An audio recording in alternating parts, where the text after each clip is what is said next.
আজকে মক্কার আবহাওয়া চমৎকার। এমনই একটি সকালে আমরা মদিনার উদ্দেশ্যে যাত্রা করব। সাধারণত হজ ও ওমরা বা জিয়ারতকারী যাত্রীরা যে পথে মক্কা মদিনা যাতায়াত করে, আমাদের পথটা একটু ব্যতিক্রম। আমরা ওসফান আবুয়া বদর হয়ে রাসূলুল্লাহ সাল্লাল্লাহু আলাইহি ওয়াসাল্লামের স্মৃতি বিজড়িত স্থান দেখতে দেখতে মদিনায় গিয়ে পৌঁছাবো ইনশাআল্লাহ।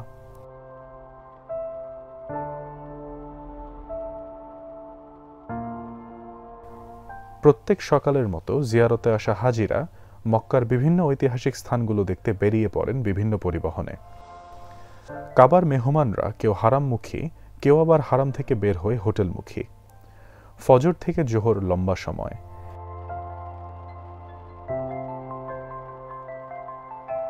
এই সময় কেউ ঘুমায়, কেউ টুকটাক কেনাকাটা করে।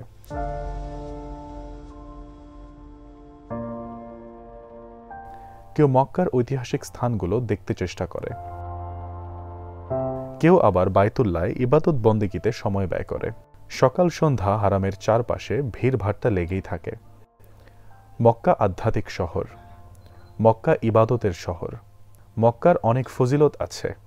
সহিহ হাদিসের বর্ণনা মতে আব্দুল্লাহ বিন আদি বিন আমর বলেছেন, আমি রাসূলুল্লাহ সাল্লাল্লাহু আলাইহি ওয়াসাল্লামের সওয়ারির উপর আরোহণ করা অবস্থায় মক্কাকে লক্ষ্য করে বলতে শুনেছি, আল্লাহর শপথ, তুমি আল্লাহর জমিনের মধ্যে আল্লাহর কাছে শ্রেষ্ঠ। যদি আমাকে তোমার কাছ থেকে বের করে দেওয়া না হতো, আমি কিছুতেই বের হতাম না।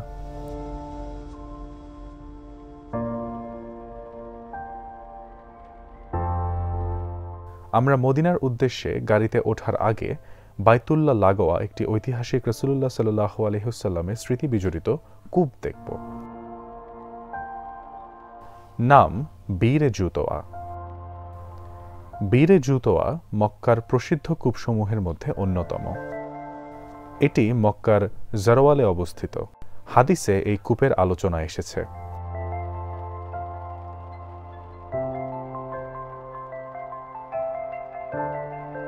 রাসূলুল্লাহ সাল্লাল্লাহু আলাইহি ওয়াসাল্লাম যেখানে অবতরণ করেন, এই কূপের পানি দিয়ে গোসল করেন এবং রাত্রি যাপন করেন। এই কূপ মসজিদে হারাম থেকে 1.5 কিলোমিটার দূরে অবস্থিত।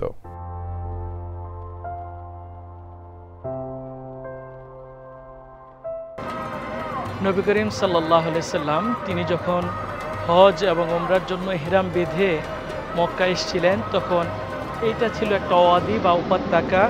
এই ওয়াদিটার নাম ছিল ওয়াদি তুয়া। এর পাশেই ছিল বীরে তুয়া, অর্থাৎ একটি কূপ।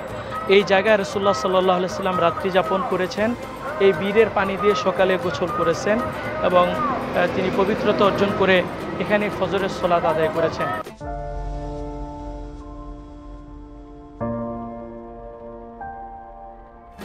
আব্দুল্লাহ ইবনে ওমর রাদিয়াল্লাহু তাআলা আনহুমা থেকে বর্ণিত, রাসূলুল্লাহ সাল্লাল্লাহু আলাইহি সাল্লাম যখন ইহরাম অবস্থায় মক্কায় প্রবেশ করবেন, তখন তিনি এখানে অবস্থান করে অর্থাৎ রাত্রি যাপন করেছেন ফজর পর্যন্ত। পাশে একটি ছোট্ট দৃষ্টিনন্দন মসজিদ নির্মাণ করা হয়েছে, যেখানে রাসূলুল্লাহ সাল্লাল্লাহু আলাইহি সাল্লাম সালাত আদায় করেছেন।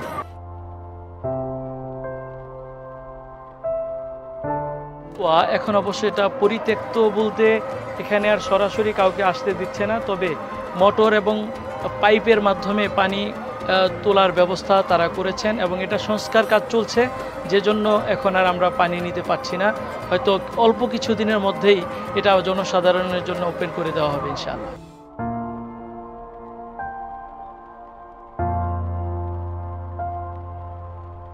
প্রিয় দর্শক, আপনারা দেখতে পাচ্ছেন এই জায়গাটাতে বীরে তুয়ার পানি তুলে জনসাধারণের পানে করার ব্যবস্থা করা হয়েছিল। এখন সংস্কার কাজ চলছে, হয়তোবা নতুনভাবে আরও সুন্দর করে সর্বসাধারণের জন্য এই বীরে তুয়ার পানি পানের ব্যবস্থা করা হবে।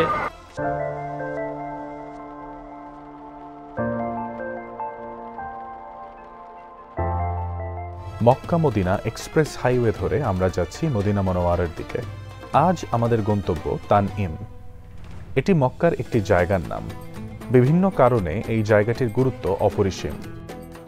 আসসালামু আলাইকুম রহমতুল্লাহ। প্রিয় দর্শক, আমরা এই মুহূর্তে আছি মক্কার হারাম শরীফ থেকে 7 কিলোমিটার দূরত্বে অবস্থিত হারামের শেষ সীমানা তানঈম এরিয়ায়।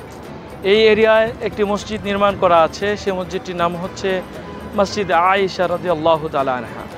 কারণ হলো এই হুদুদের ভিতরে যে সকল মক্কাবাসী বসবাস করেন, তারা যদি উমরার নিয়ত করতে চায় তাহলে তাদের জন্য মিকাত হলো এই এরিয়া, হুদুদে হারামের বাহিরের তানঈম এরিয়া।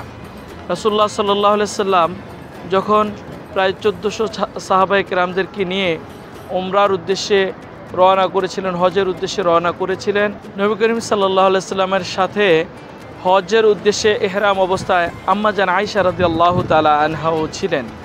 তিনি এই মিকাত এরিয়ায় পৌঁছার আগেই প্রাকৃতিক অসুস্থ হয়ে যান, যে কারণে আল্লাহ রাসূল সাল্লাল্লাহু আলাইহি সাল্লাম বললেন, আয়েশা তুমি তাওয়াফ ছাড়া হজের বাকি কার্যক্রমগুলো হাজিদের সাথে করে যেও। এরপর হজ শেষে যখন আম্মা জান আয়েশা রাদিয়াল্লাহু তাআলা আনহা সুস্থ হয়ে গেলেন, আল্লাহ রাসূল সাল্লাল্লাহু আলাইহি সাল্লামকে বললেন, আমি সুস্থ হয়েছি, আমার উমরার কী হবে? তখন রাসূলুল্লাহ সাল্লাল্লাহু আলাইহি সাল্লাম আয়েশা রাদিয়াল্লাহু তাআলা আনহার ভাই আব্দুর রহমান ইবনে আবু বকর রাদিয়াল্লাহু তাআলা আনহুকে বললেন, আব্দুর রহমান তোমার বোনকে তানঈমে নিয়ে যাও, সেখান থেকে ইহরাম পরিয়ে এরপর কাবা তাওয়াফ করতে নিয়ে এসো। এরপর হযরত আব্দুর রহমান ইবনে আবু বকর রাদিয়াল্লাহু তাআলা আনহু এবং আম্মাজান আয়েশা রাদিয়াল্লাহু তাআলা আনহা দুই ভাই বোন এইখানে এসে আম্মাজান উমরার নিয়ত করে ইহরাম বাঁধলেন। এখান থেকে গিয়ে তিনি উমরার কার্যক্রম সম্পন্ন করলেন। সেই স্মৃতিকে ধরে রাখতে এখানে যে মসজিদটি নির্মাণ করা হয়েছে এর নাম হচ্ছে মসজিদ আয়েশা, জায়গাটার নাম হচ্ছে তানঈম। আমাদের সামনে দুই বিশাল গম্বুজের মসজিদটি দেখা যাচ্ছে, এর নাম মসজিদে আয়েশা। এই জায়গাটির নাম তানঈম। তানঈমেই হুদুদে হারামের শেষ সীমানার পিলার রয়েছে। রাসূলুল্লাহ সাল্লাল্লাহু আলাইহি ওয়াসাল্লাম বিদায় হজের সময় আব্দুর রহমান বিন আবু বকরকে এখান থেকে আয়েশা রাদিয়াল্লাহু তাআলা আনহাকে উমরা করানোর নির্দেশ দেন। এখানে একটি মসজিদ আছে, এটিকে মসজিদে আয়েশা বলে। বহুবার এই মসজিদটিকে ভেঙে পুনর্নির্মাণ করা হয়েছে।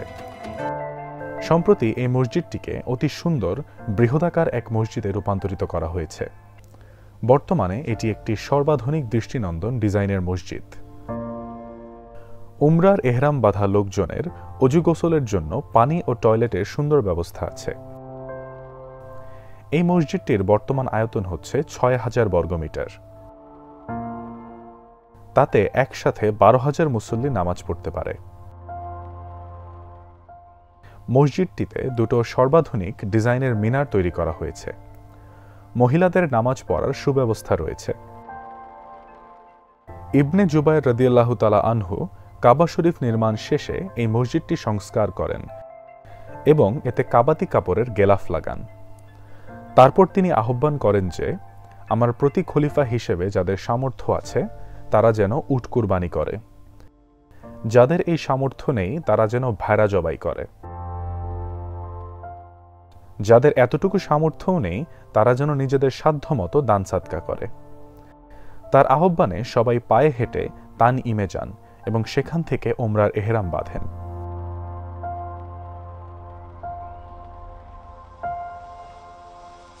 তারা আল্লাহর শুকরিয়া স্বরূপ এই উমরা করেন। ওই দিনের চাইতে বেশি দাস মুক্তি, উট ও ভেড়া জবাই এবং সদকা অন্য কোনো দিনে দেখা যায়নি। ইমাম শাফিঈ রাদিয়াল্লাহু তাআলা আনহু বলেন, জোরানা থেকে এহরাম বাঁধা উত্তম, কেননা রাসূলুল্লাহ সাল্লাল্লাহু আলাইহি ওয়াসাল্লাম নিজেই সেখান থেকে এহরাম বেঁধেছিলেন।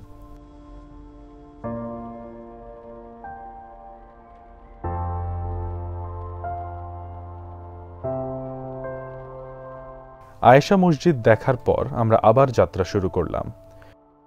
সামনে যে জনপদটি পড়বে এর নাম সারেফ উপত্যকা।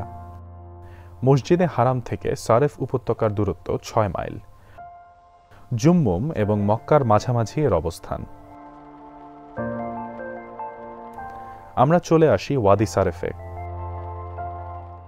১৫০০ বছর আগের ওয়াদি সারেফ আর এখনকার ওয়াদি সারেফের মাঝে বিস্তর ফারাক।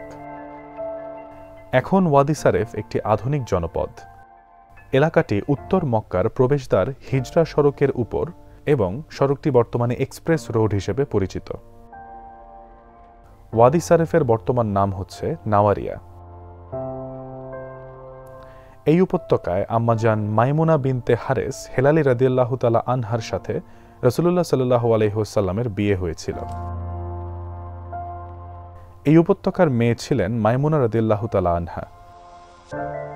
সম্মানিত দর্শক, আপনারা দেখতে পাচ্ছেন আমরা মক্কা থেকে হিজরতের যে মদিনা হিজরতের যে রোড, সেই রোডের প্রায় 12 মাইল দূরত্বে হযরত মাইমুনা রাদিয়াল্লাহু তাআলা আনহার কবরের পাশে দাঁড়িয়ে আছি।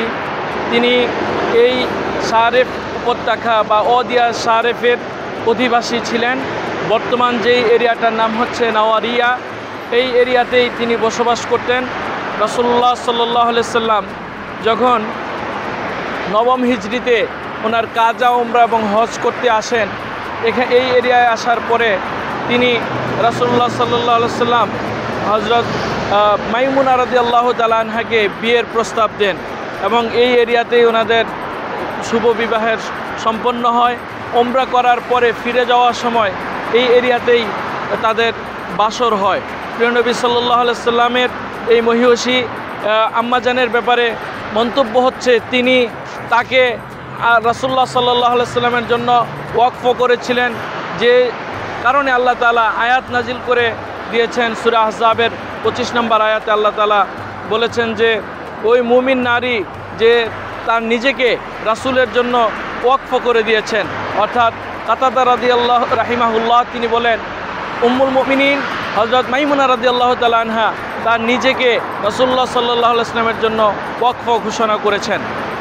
রাসূলুল্লাহ সাল্লাল্লাহু আলাইহি সাল্লাম এর স্ত্রীদের মধ্যে অর্থাৎ উম্মুল মুমিনিনদের মধ্যে আম্মাজান আয়েশা রাদিয়াল্লাহু তাআলা আনহা বলেন, আমাদের সকলের মধ্যে মাইমুনা রাদিয়াল্লাহু তাআলা আনহা ছিলেন সবচেয়ে বেশি আল্লাহ ভীরু এবং ইবাদত গুজারি।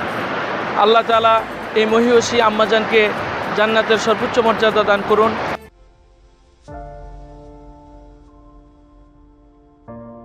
রাসূলুল্লাহ সাল্লাল্লাহু আলাইহি ওয়াসাল্লামের স্মৃতি ওয়াদি সারেফকে মহিমান্বিত করেছে।